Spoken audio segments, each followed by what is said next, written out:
নির্জন রাস্তায় আমি একা হাঁটছিলাম। হঠাৎ ওর সাথে দেখা। সে মিষ্টি কণ্ঠে বলল, হো, আমার সাথে আসো। কি বলছো তুমি? এমন কুয়াশাচ্ছন্ন রাস্তা একা যাওয়া ঠিক হবে না। আমি না বুঝেই ওর পিছু নিলাম আর ঢুকে পড়লাম অন্ধকার বনের ভিতরে। আমি জানি না সে কোথায় যাচ্ছে, কিন্তু আমার মনে হচ্ছে ফেরার পথটা আমরা হারিয়ে ফেলেছি।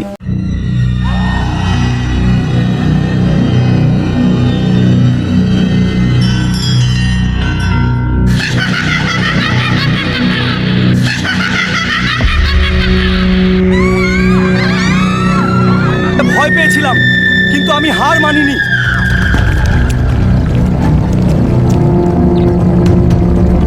শেষ শক্তি দিয়ে তাকে মাটিতে ফেলে দিলাম এবং এখন আমি রক্তাক্ত, কিন্তু আমি বেঁচে আছি।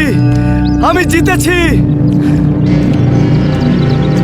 ভিডিওটি ভালো লাগলে চ্যানেলটি সাবস্ক্রাইব করবেন, সাথে সাথে লাইক কমেন্টস করতে ভুলবেন না। ধন্যবাদ সকলকে, সবাই ভালো থাকবেন, সুস্থ থাকবেন। এই ভিডিওটি দেখার জন্য আপনাদের সবাইকে অনেক অনেক ধন্যবাদ। আপনাদের স্বাস্থ্যের